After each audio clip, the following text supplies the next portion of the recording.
Morning, Justice Warriors. What is good? How are you guys? Are you here? Are you with me?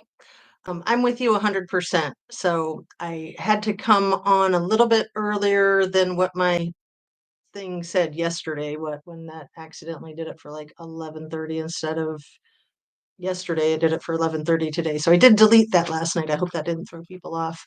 But I only have about 45 minutes, unfortunately. So, hey, Mark, what's happening? What is up? Did you stay on Ara's live last night? Were you there? I kind of had to go to sleep right as, actually, you know what? She hadn't started it yet when I went to sleep. So I did watch some of it this morning. That was funny. That was really funny. I know. I was just like, laughing. I was hoping that her and Shan weren't going to get in a fight. But, you got to do what you got to do. You got to be true to yourself. I was there till not long left at 10:14. Have you watched it yet? It's really good. I want to watch the rest of it. Um, yeah, so happy that Ara's back on. So happy that Shan's back on. And then, it was like Ara did her little premiere drop that was 2 minutes long, and people misunderstood and thought she was like announcing a live for people who weren't there and don't know. So Shan, who was on live, said, well, let's all go over to Ara's live. So she shut down her live. And then um, reluctantly, Ara came up with a live that wasn't planned and was pretty pissy at first with Shan for bailing on her live and then basically pressuring her inadvertently into doing one when she wasn't planning. It was just a big misunderstanding, like for real. People always say that when it's not a big misunderstanding, like the Maui fires or some of these cases that are so crazy, like freaking Natalie Holloway, you guys. Can you freaking believe it? I am so mad about this. I got to talk to you guys. I almost went live last night. As soon as I saw it, I was like, no effing way. This guy is such a liar. Joran van der Sloot, who ended up not only ruining Natalie Holloway's family's lives, ruined his own life, of course. Well, he deserves it. His dad died of a heart attack, a year later? Those two boys that were with him and Natalie, I think his confession is fake and he designed it to protect them. And I am livid because his story makes no sense. It's very disgusting if you heard some of it in detail. It's horrifying, but I don't think it's anywhere near as bad as what actually happened. Let me do my little routine stuff. Go ahead and hit that like button if you'd be so kind.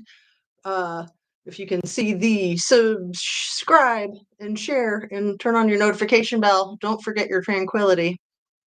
And I got this one out for the first time. Love will save the day. Ain't that the truth? That's what brings us all back together again and again. So let me do some greetings, Earthlings, Mega Pints and Muffins and Nicole, Susan, and Mark. You guys are awesome. Thank you so much for being here. Mega Pint says, can't stay showing support. Love you all. Well, thanks for popping in and saying hi. That's lovely. So yeah, I want to talk some about our Kylie Rodney updates, some of the Idaho 4 updates, and some Maui updates. But now I got to like cram Holloway in on top of this. So let's kind of do a little fast forwarding, if you don't mind. Oh, everything I say is simply my opinion, simply for the sake of conversation. Trying to open up a discussion with you intelligent, nice people. And all my videos to date have been made for YouTube. It's an entertainment platform that loves to shadow ban people when they talk about things that the YouTuber land don't want talked about. Um, he is scum and cover up. Her parents are so strong. I know, and my heart's breaking for them. And I almost don't want to say what I want to say. But let's start with Maui real quick because Brush Junkie is what I want to talk about. She put out a really cool video this morning just talking about her channel, talking about what's been going on with her, starting her channel and then how things went viral. She had like 1,000 subs when she dropped her first Maui video. and I think now she has like 20,000 subs. But now she's been shadow banned, and now her subs are dropping. And YouTube has said to her that obviously you purchased a bunch of bots or something like that because these numbers just don't add up. And it's crazy because, she's speaking truth, and I love her for that. But just another example of the shadow banning. So I will put a link to Brush Junkie's video in the description here. But let's talk about Yoran real fast because he's such a piece of crap. He does not deserve much of our time at all. Um, it's so horrible, you guys, and I hate to say these things. I really hate to say these things, but they need to be said because it might be true, and it could be true. So even if it's not true, it's horrible that it could be true. But in Natalie Holloway's case, I think it's true. We know that it's true in Holly Bobo's case. Again, I think the same thing that happened to Holly Bobo is what happened to Natalie Holloway. For those of you that may or may not know some of the details of what happened that last night of her senior class trip to Aruba, the drinking age is 18 there. So she was legally drinking and partying and living it up and gambling. And she left the casino with Yoran, oh, he's so gross, and his two friends, the Capiche brothers. I know I'm not saying their name right. It's not Kopaka, but it's with a K. Those guys. And the three of them left, and it sounds like, if you find out more of the details, it sounds like she was probably roofied at the casino. She probably didn't even need to be, because she probably had forgotten to eat all day. She was probably dehydrated.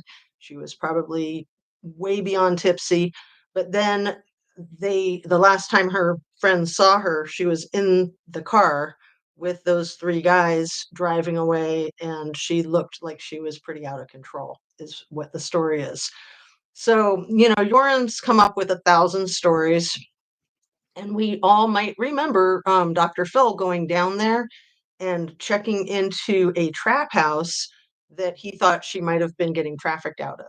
So, what I think happened, this is my opinion, is that those three guys had their way with her and took her to the trap house and did the unthinkable, turned her out, and that she may have had an overdose from the roofie. Who knows what happened? There was that one story that journalist got on video in his car smoking pot with Yoren, where Yoren said that they were like making out on the beach and she had a bunch of convulsions and he panicked. That might be true, but I don't think so. This story that he has right now, that the parents are accepting, and I think that they're accepting it so that he can be convicted and they can just move on. But what's horrifying is if these two other guys are just as culpable, which I believe they are, they're still out free. My guess is that those guys are all still friends and that they have a deal and that those guys are putting money in Yoren's account so he can buy whatever he wants at the commissary, and he's covering for them. Basically, he says that they went to make out on the beach or something, and then when he was trying to feel her up, she kicked him in the nuts, and he overreacted and crushed her face with a cinder block. Should have done my trigger warning. Sorry. But maybe you've already heard that effing story. So he's taking the fall, I think, for those guys so that, he can basically like blackmail them forever from jail. Like, I never understood it until today how people can blackmail people from jail, but now the light bulb comes on and it's like, oh, well, that's how, right? I mean, you can't buy silence, you can only rent it. Grr, it's so gross. But I understand the Holloways wanting to get Yoren convicted, but if that's still leaving two very dangerous people out free, then I say don't do it. But, it's not my call. I mean, they've had the most horrifying loss. And again, for all we know, she's still being trafficked. For all we know, they never found her body. And Yoren is just a lying piece of crap, much like Scammy the Snake. I mean, you can't believe any of their freaking stories. Sometimes they might be telling some partial truths in their lies so that there's some consistency with what actually happened so they can try to say things match up, but it's really hard to know what parts of it might be accurate, what parts of it are distorted. You know, lying liars are horrible people. I mean, this is why you basically can't lie about anything, because one lie leads to another, right? And at the same time, your information is your information. If you are a good, honest person, you don't owe anybody your information in most real life situations as a grown up. Like, you can say whatever you want to just say, I'm not at liberty to discuss that. Or, hey, how about those Mariners? I mean, whatever you want. Like, be careful with your information, people. And I know I need to be, especially on the internet, on YouTube. I love sharing with you guys. I don't want to overshare. I don't want to undershare. I want to just be real. Um, and like I said, I want to definitely be talking about Idaho 4 and Suzanne Morphew also. So where are we at? We're just 11 minutes. I'm good at speed doing it when I have to. Thank you guys so much for being here yesterday for that 2-hour live. I thought it was great. When I reviewed it, I was just like, wow, that was really damn good. Pat myself on the back. Again, I'm getting more comfortable with this whole forum and just trying to, keep my train of thought. I have my notes. I don't have anything planned out, but basically what I'm going to say, because I want to be reading what you guys have and responding to that. And then, I'd like to refer to my notes to make sure that I got everything, because I usually missed at least one thing that I really want to make sure that I cover. So, anywho, where's we at? Always think of John Ramsey when she's brought up. LOL. Well, John Ramsey and Natalie Holloway's mom were dating for a while. That was pretty wild. I mean, that was raised an eyebrow or two for sure. Let me highlight that. And I don't think I said hi, Jaded Warehouse. And what a funny name. I love it. Jaded is, I think, great, because we all need to be jaded if we're in true crime, and, we have to be skeptical of everything. But Jaded Warehouse is very fascinating if you want to explain the thought process connecting that. If they put her in that ocean, we will never find her. And that's always where the story ends, right? There was a substantial story that she was possibly buried in the sand dunes for a while. I think cadaver dogs might have been on that. But, you know, yeah, if she was put in the ocean. But that's also a really good story if you want people to quit looking for your cash cow, because if these amazing, gorgeous people are being trafficked, they are worth millions, you guys, especially when things are turned into, when things are filmed and photographed, which they always are. And then they can chop shop it so that nobody will recognize somebody, right? I mean, all of that stuff is chop shopped these days, photoshopped. Um, and so it's hard to say. But what's horrible is that boys do this to females sometimes, that males do this to females. The violence, the assaults, the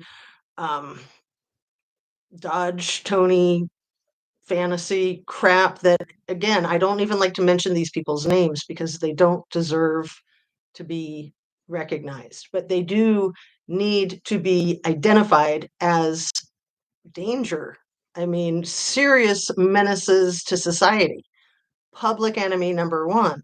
So, I'm just all flipped out because, again, I think that we know what happened to Holly Bobo because that one guy decided to tell the truth. He decided that he had zero honor in silence and that he had honor in coming clean, even admitting to his own horrible deeds. Thank goodness that he did that. And So we know that that happened to Holly Bobo. If he didn't come clean, nobody would know that still to this day. And people might still think that she could be surviving somewhere. As horrible as an existence like that would be, I've said it recently, people who've survived things like that are survivors and they're strong and they're amazing people. So um, it's not like they'd be better off unalived. If they can survive it, then that's freaking a miracle and good for them and more power to them. And hopefully, they can move on and help other people, like those three women in the house in Cleveland that had been held hostage for 10 years. And they were all, at least one or two of them, friends of the perp's daughter at one point in time. And so he knew them. That's how he got the first one. He was like, "Oh, here, I'll help you out. Come with me." And I think she was like 12 or something. And he saw her on the sidewalk, a block from her house and a block from his house. And then he got the second one. And then he got the third one. And he kept them locked up. And eventually they escaped. But I think it was 10 years. And then one of them, I think I should check into it. I think she still has that job on the freaking Cleveland News, you guys. Like she's a newscaster and she does special spotlights on missing people. But all three of those young women are just incredibly strong and they've all done fairly well for themselves considering. One of them, I think, gave birth while in captivity. Anyway, yeah, horrifying, horrifying, horrifying. So what happened to Holly Bobo is probably exactly what happened to Natalie Holloway and could well be what happened to Kylie Rodney. Again, possibly taken from a party, possibly taken to the woods, possibly taken from a house, from her parents' property. We don't know. We don't know what happened to Kylie Rodney because everything's a big effing secret, right? Like everything. It's all under lock and key because obviously the law enforcement is protecting all that. And Jorn Vandersloot had that advantage in Aruba because his father was some mucky muck um, with the Hollandaise government, with the Dutch government. Hollandaise, that's a joke from Kids in the Hall. I'll try to find the link because that's a really good one. Anyway, yeah, let's hop over to Idaho, shall we? Let me catch up with you guys. Um, hey, please bring the noise. Please bring the noise. I was like reading that as a sentence, not a greeting. So, what did I miss? Same with alcohol. You can only rent it. That's a good one. Who said that? Nicole Clark. Thank you for saying that. That's hilarious. Um, so yeah, John Ramsey. They put her in that ocean. Good morning, good morning, good morning. Yeah. I mean, that's the thing I love about being sober is that you can have a healthy, natural buzz just from feeling good. And you can only kind of rent that too, but you don't get a hangover from it. So, it's still it's a very fun, spontaneous kind of high. Like I totally get a high from doing my lives with you guys. I'm addicted. This is why I try to do it at least once a day, every day. Although honestly, it's good to take a day off or 2 days off. It's good to miss it. It's good to miss it because I just feel like it's important not to oversaturate you guys with my content, and it's important not to oversaturate myself because it's not easy as much as it might feel like it is at times, and it might look like it is at times. It takes a lot of everything.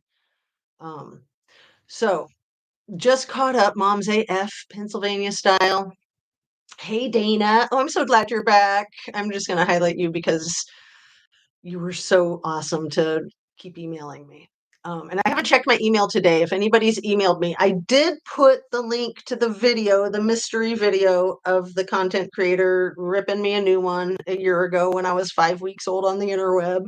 I put the link to that in the second video from Friday the 13th. So there's only two links. There's the one that I just added last night, that one. And then the only one I had in there was of that interesting clairvoyant fella that you guys told me about, whose name I'm blanking on at the moment. So anyway, if you want to see what it is I'm talking about, and I would recommend it for a couple of reasons, because there's a lot of that goes on the internet. Um, like I said, I want to learn from the situation. I hope that we can all learn from the situation, which is the only reason I really brought it up, because it happened 12 months ago and I've hardly ever talked about it. And I, didn't watch the video until Sunday night. But I'll just leave it at that since we don't have much time today. Just directing you to it in case you wanted to see it. Um, it has my name hidden in it first and last. Oh, that is way cool. So I'm thinking your first name might be Jade, and Jade House, Jade Rehu, or is it like mixed up letters? It could be mixed up letters, right? That's cool. So let's see. Hey, outdoorsy life, welcome in. And um, make sure we got everyone hoping for answers. I cannot believe how much evil is out there in the world. And that's why I feel like it's so important to address it, because we all want to pretend that that crap doesn't happen. We all want to pretend that people do not do that gang crap that Mr. Creep Freak Dodge put in his freaking chat on his thing here. Like if I put in there that I was a criminal and hurting people, don't you think I'd be shut down? Don't you think I might even be arrested? I'd be interrogated, because I'm female and I'm newer and I'm not in with all of these people that might be the mucky mucks at YouTube. So for him to still have his channel is atrocious. Things like that make me want to boycott my platform. But, it's just like I wouldn't want to boycott the world because there's evil in the world. YouTube doesn't have to cater to the scum of the earth. They can cater to people that don't support that at all. So that's why I stay here, because it's a comfortable platform, it's a public platform, it's a well-known platform, and I'm hoping to keep it out of the gutter, hopefully, from my perspective anyway. And yeah, it is unbelievable. Oh, you guys, I wasn't gonna share this just because I'm short on time, but let me go ahead and share it real quick. There was a traffic stop of a young man recently in Ohio who was pulled over for a routine traffic stop, and the police identified a kidnapping kit in his car, and he has a rap sheet, and they had nothing to arrest him on, so they didn't arrest him. He had a freaking kidnapping kit in his car.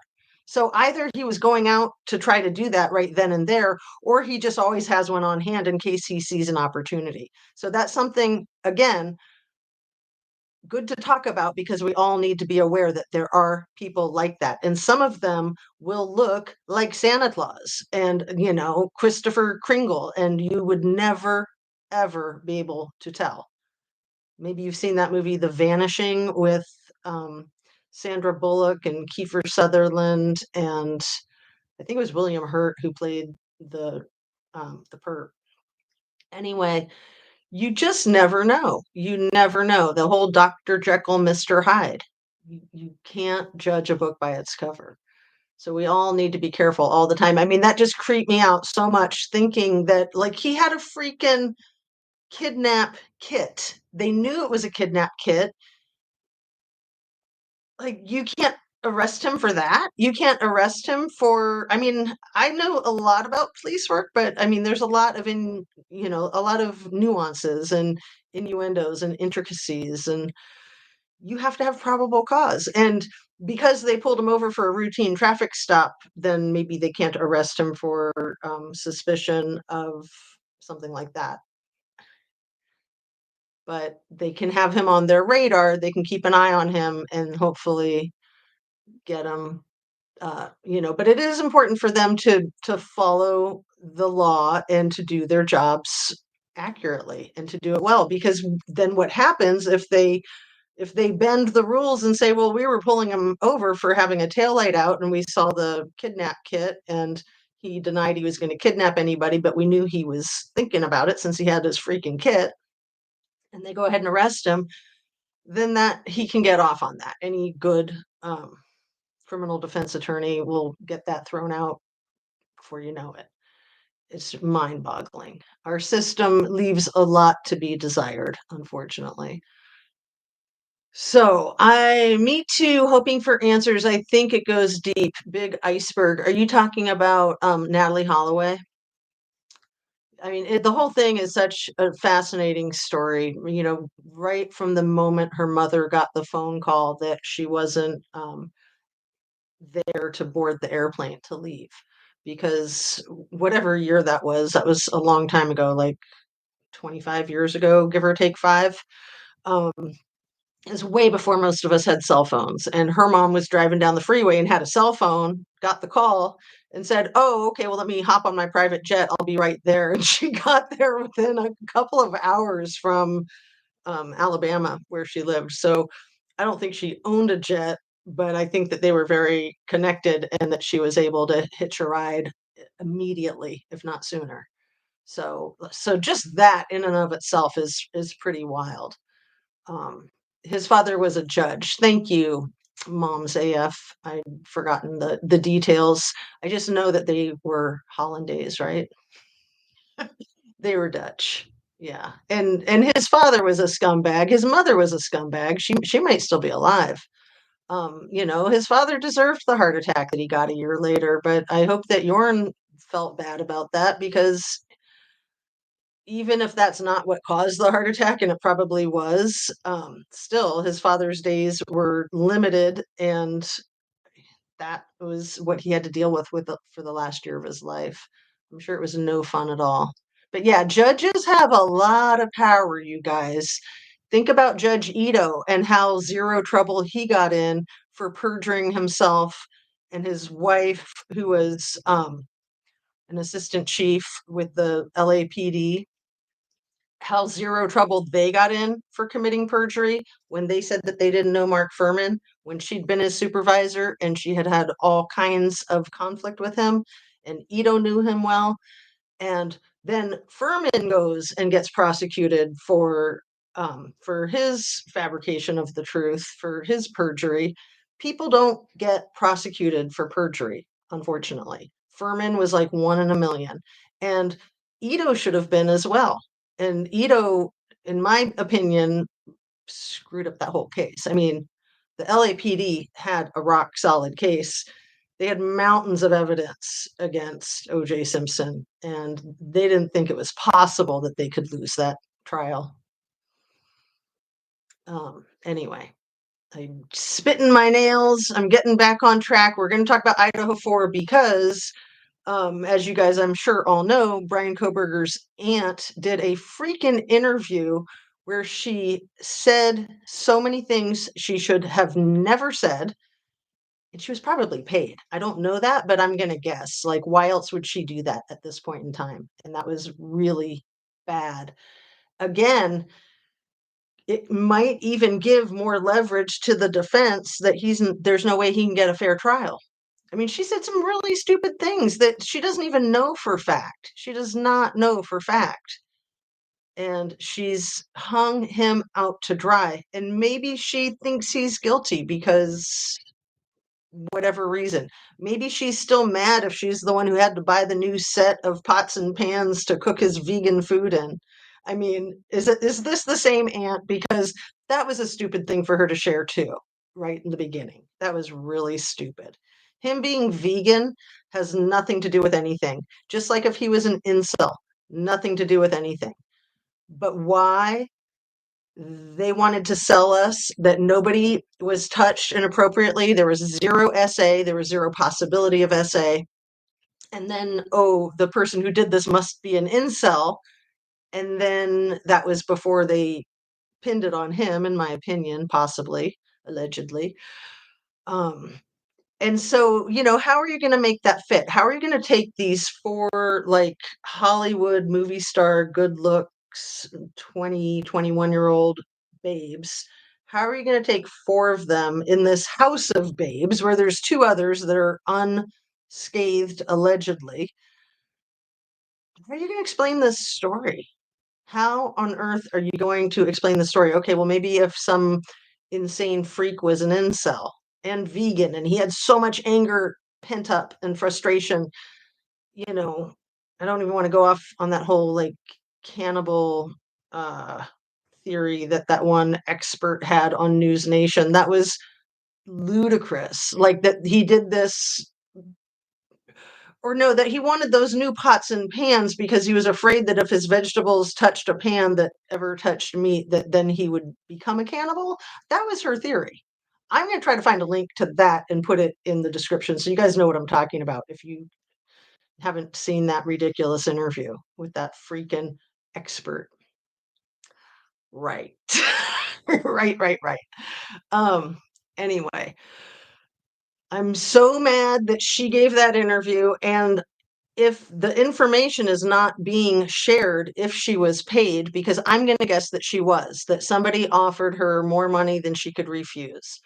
Again, that was what another thing that lost the whole O.J. Simpson trial was that idiot who saw him driving away from the scene of the crime that night, running a red light, looking like a madman, gone mad, insane. That chick who sold her story to Inside Edition for like $7,000. And then she wasn't allowed to testify as a witness during the trial. And I'm sure she needed that $7,000 to pay her bills that month, but she has to live with this for the rest of her life. And nobody wants to admit that they know her, right? Okay. Um, Catching up. Thank you. Always looking forward to watching. Well, thank you so much. I'm always looking forward to being here. I mean, I just love you guys so much, and love will save the day. Words to live by. I made it. Hola from San Felipe, Baja California. See, I don't know how you live there and feel safe, baby, with PTSD. I mean, Mexico can be pretty unsafe, right? But I guess you got it figured out because living with PTSD, you'd have to. And Baja California is probably very different than the rest of the country, right? I have been to Mexico City once when I was 7, and I it's the only time I've been to Mexico. So, what the heck is a kidnapping kit? Well, Jaded Warehouse, they didn't say exactly, and I could get more details on that because I do have an inside track, but I'm gonna guess zip ties, a gag. What else? You guys help me out here. I mean, just zip ties and a gag. Maybe a syringe with like a tranquilizer, like a tranquilizer dart. Like, yeah. Maybe that roofie stuff. What else? Rope. I mean, it's horrible. But yeah, zip ties and rope are usually two giveaways. A gag is another giveaway. It's unreal. And there are people who drive around with stuff like that in their car in case they run into an opportunity, because you just never know when this opportunity will present itself, like Adam Walsh in Florida at Sears when he was 12. John Walsh from America's Most Wanted, his wife took Adam shopping, and Adam was messing around with these kids that were always at Sears, always messing around, and the manager kept throwing them out, and he got thrown out the door with that group of kids, and the mom lost track of him for like 60 seconds, and by the time she went out there to find him, she talked to the security guard, and he said, "Oh, he must be with those boys that I kicked out the door." He was gone. And we all know the rest of the story, so I won't go into it. Um, those other boys were okay because they all knew each other, but Adam didn't know them, they didn't know him, and some maniac swooped in. I mean, it only takes a second, you guys. Like, be careful. And when you're getting in your car and out of your car, in your house and out of your house, those are the times where you're the most vulnerable. That's where you really need to keep your eyes open, the eyes in the back of your head, have a plan, especially at night, but any time of the day. Any time of the day. If you haven't read The Gift of Fear, read it.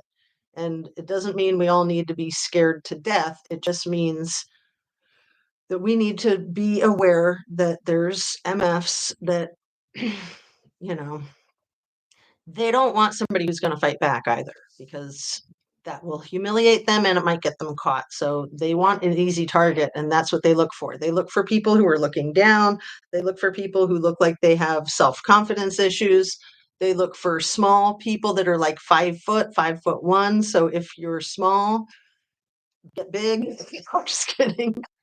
Just know that. I mean, most women who are 5 foot, 5'1" are fully aware of the statistic. I think it's 95% of all serial unaliver victims are 5'1" and under. Isn't that right? You guys probably know the statistic, right?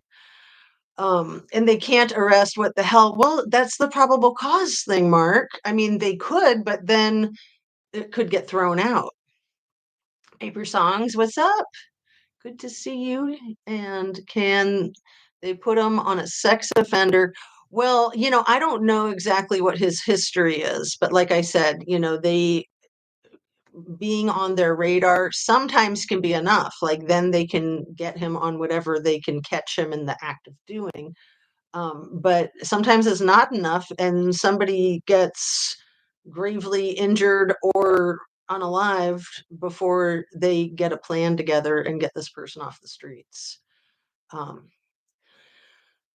Putting good people in jail, letting real criminals go. Okay, so that was a case that I wanted to touch base on today, that I touched base on yesterday, because I learned about it like 5 minutes before I came on my live yesterday.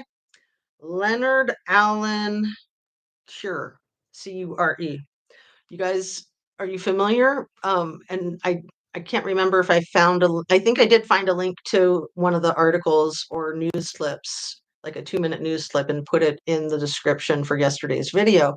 So Leonard Allen, and I almost said Richard Allen. Leonard Allen Cure is a Black man who was convicted, wrongfully convicted, and served 16 years, was exonerated, and then was pulled over in a routine traffic stop and shot and killed. And I don't know all the details, other than that, like the trooper that did it said that, um, that he became agitated and uh, life threatening. So we want to see that body cam. We want to see that dash cam for sure. I mean, I will probably put in a public records request for that. I think that Leonard Allen was from Florida and that he was driving through Georgia to visit family. But unbelievable, like he hasn't been through enough already, and his family hasn't been through enough already. And when people are wrongfully convicted, there are friends and family that will believe that they did it because that's what the evidence shows, and that's what the judge said, and that's what the police say. And why would any of these people lie? Dean Gillespie, I think I have his name right. That's the guy in Ohio who served over 20 years and then won a $45 million settlement almost a year ago. I think it's Dean Gillespie. Um, he was framed by the police. They knew it wasn't him, but one of the police officer's friends wanted the job that he had at GM. And that's why they framed him, so that the friend could get his freaking job. What? And that guy who did that, that law enforcement freak, has never been held accountable. In fact, he's been promoted. Yeah. Okay. I can see straight, really. Okay, we're at 39 minutes, so I'm going to have to start to wrap it already. Thanks so much for being here, you guys, and listening to me rant. I love you. Let's see. Um, And I don't think they can put him on a sex offender list to monitor him just for having a rape kit, because just like if he had a kill kit, or I've said rape kit, sorry, didn't mean to say the R word, or the K word, but just because he had a crafty kit in his car, he can say he's a hunter and he was going to go catch some chipmunks, right? Or elk if he's in Colorado and hanging out with Mr. Morphew. So, Suzanne Morphew case. Let's talk about her because she deserves some justice and her whole family deserves justice. And whoever hurt her deserves justice. Tyson Draper dropped a new one last night. And Paula Plunder keeps dropping really good, thorough court transcripts of stuff you've never heard, you guys. So if you're interested in the Suzanne Morphew case, and I'm going to keep talking about it, those are really good. Tyson Draper's amazing, and Paula Plunder's amazing. And True Crime Rocket Science also amazing, and he's has covered Suzanne's case from the outset, and he's doing a great job covering it again. He just started. He just did the first drop of a 13-part series upcoming. So also, he's who educated me on the whole. I don't like to call it the Foxy Noxy case, the Meredith Kircher case. With evil, evil girl from Seattle. That whole thing happened when I lived in Seattle. Like, I saw her on the street when she got back from Italy. I bought the whole freaking cover story. I did. Like, at first I thought she was guilty, and then when she was exonerated, I was like, oh, she must be innocent then. But True Crime Rocket Science educated me. He's written 3 books about that case, and that's a very fascinating case. That case, I believe I'm the first content creator that did content making parallels between that case and the University of Idaho case. And I've seen at least one other very high profile content creator plagiarize me and not kick me credit. So that stuff, it's annoying, I mean, I thought I was pretty brilliant to draw the parallels when nobody else was. And again, it's not about me, it's about the victims and it's about truth and justice. But while YouTube is trying to shadow ban me and kick off my loyal subs from being subscribed to my channel, when giant channels take my stuff and run with it, if they would just drop my name, that would help counterbalance the freaking shadow banning. And, sure, I could go over to Rumble or something like that, but I've heard that that's a pretty rough place. I mean, not that, sometimes those are the best places for getting the truth, like 4chan, which I've never checked out, Reddit, which I have checked out. And yeah, you can get all kinds of garbage there, and you can get the rock solid facts that you can't find anywhere else. So it is what it is. Let's see, where else are we? What else did I miss? Perth, Western Australia, Paper Songs. I love that name of your handle, Paper Songs. Poise the Noise. I'm talking about all the crimes, Natalie, Idaho 4, Kylie, Delphi, etc. I know, and the Delphi case is just wow.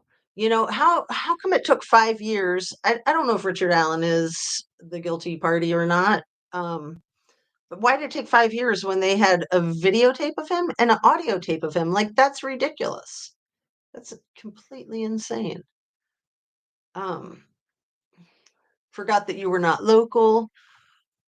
I was the target of a psychopath. He looked for people with their head down. Oh, Paper Songs, I'm so sorry. I'm so glad that you are here to share, and anything you want to share, please do.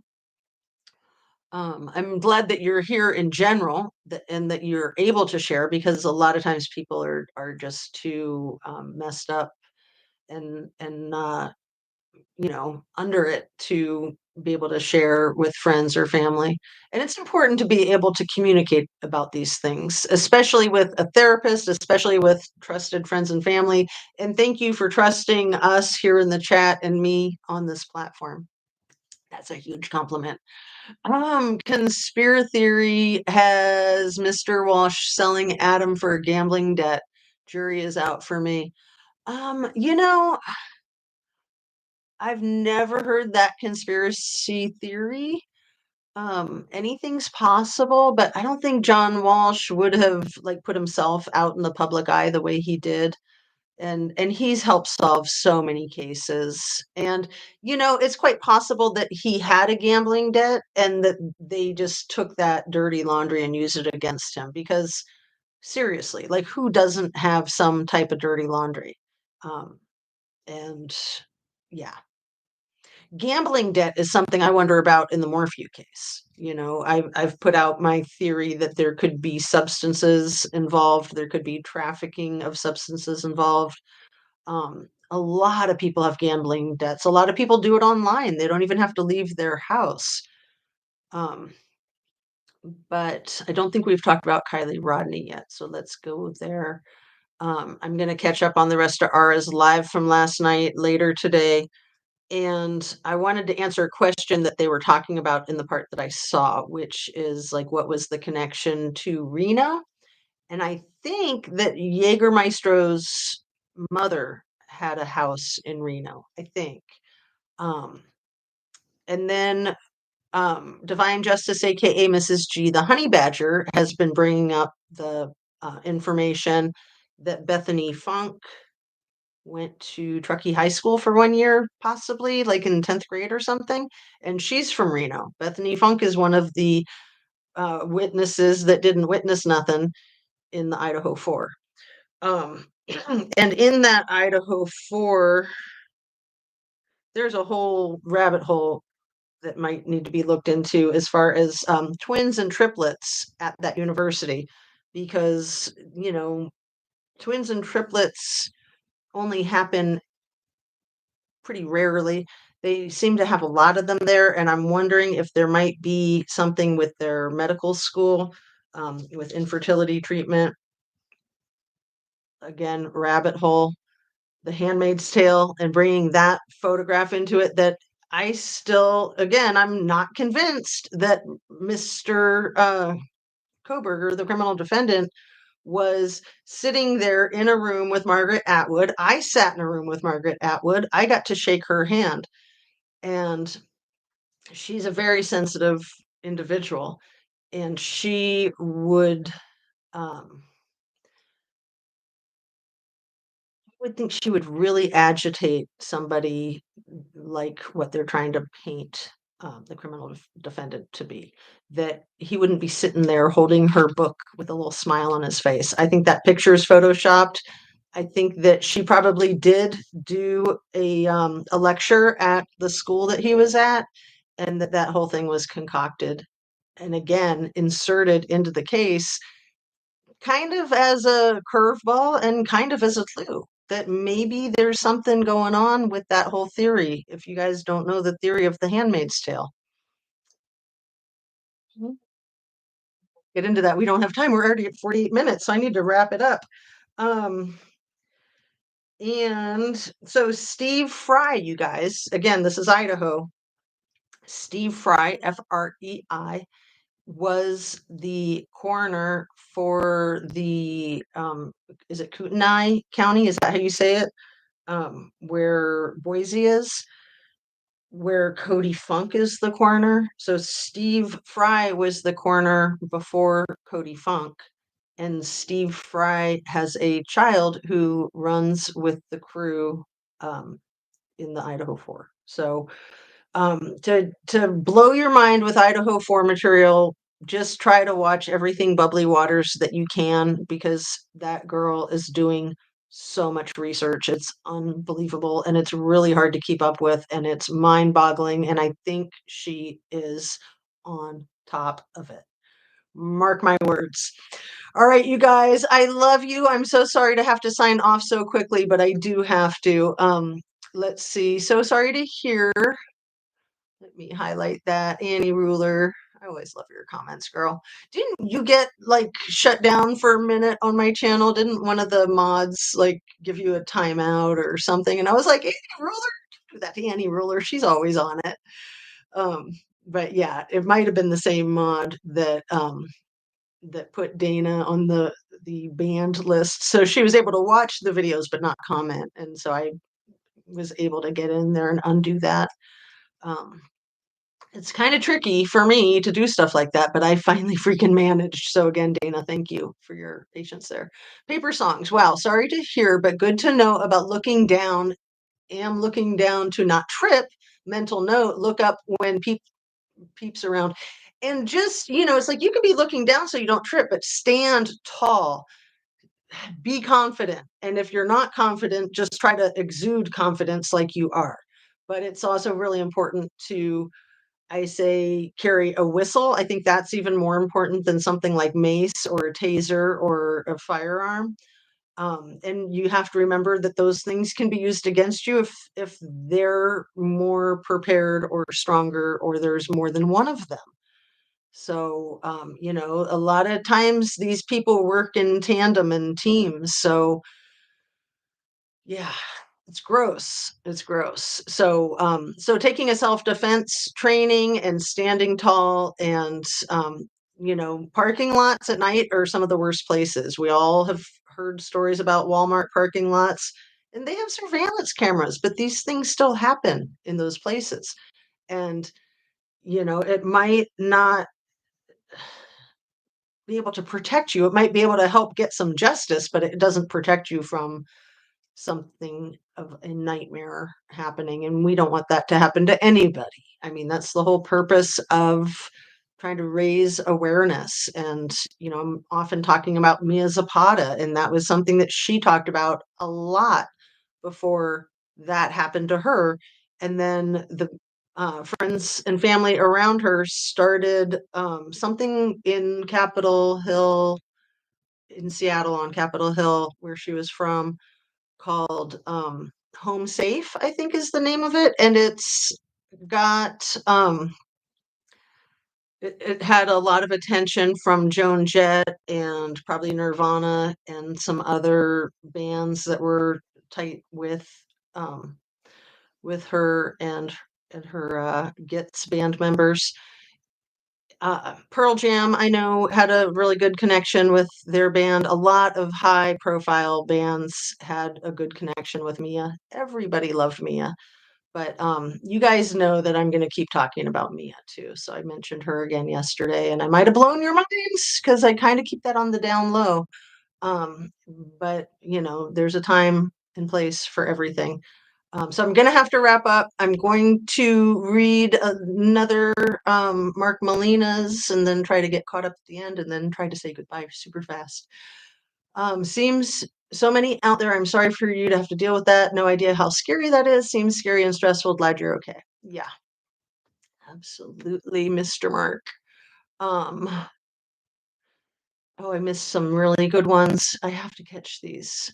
And then I'm just going to sign off really quickly. I was very lucky. He was going to take me overseas. My therapist said if I went, I would have never come back. I ran away from him. Oh, thank goodness. Box full of written songs got destroyed when the plastic lid cracked and it filled with water from leaking roof. Promised myself my songs wouldn't be on paper to wash away paper songs. Oh my goodness.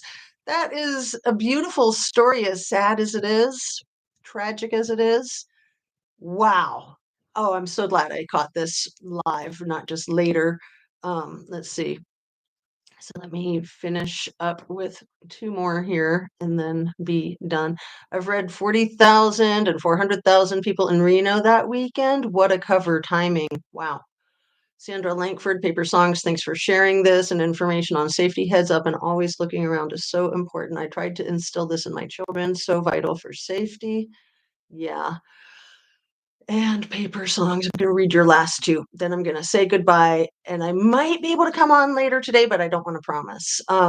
Thank you, everyone. It was incredibly hard. I see so much evil in these cases that I feel I'm lucky. I still have issues, but I'm alive, learning where to tread my own feet one step at a time. That's beautiful. Hey, JR Nana Boomer. Mark, are you going live? It looked like you might have gone live yesterday, and I haven't gotten to see it yet. Yeah, I did. I think I saw the first few minutes of it, but I need to catch up. By the way, head tilted also can mean a person is lost in so good to know paper songs, which for them can be another sign of weakness. Wow. And Fiona Apple, her first album was all stemmed from an essay that happened in front of her New York apartment when she was 12 years old. So, I mean, she's an amazing woman. She's in her 40s now. She does all kinds of cool stuff on YouTube. I'll put a link to some of her stuff in the description later today, too. Jay Ron, I'm not sure I will put out notice. I do have something in the works. So, you guys, peace out. Have a lovely afternoon. Again, hit your like button on the way out if you'd be so kind. And make sure you're still subscribed. Share if you like the video and you think you know someone else who might. And turn on your notification bell to ring because I've been doing my lives pretty spur of the moment. Um, so have a great rest of your day. I hope you can get your fresh air, your sunshine, stay hydrated, good nourishment, relax, be kind to others, make sure people are kind to you. Walk tall, everyone. Let your arms swing comfortably and relaxed. Watch who's watching in your friend circle. Teach your kids. Love and light, folks. See you on the next one. Thanks so much for joining me. You guys are the bomb.